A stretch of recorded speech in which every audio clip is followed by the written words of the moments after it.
we have AM signal, 750 Hz signal, modulated at 1 megahertz, fed through a DRB-30 into the Dream software. Okay.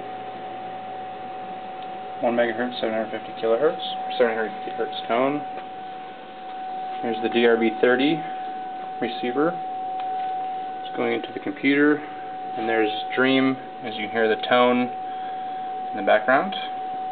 Okay, go ahead and turn off the, we're going to change it to 2 megahertz.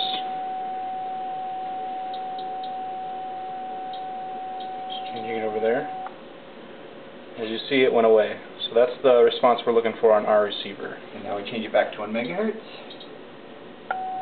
And there it is, there's the tone. And we change our signal down to 500 hertz.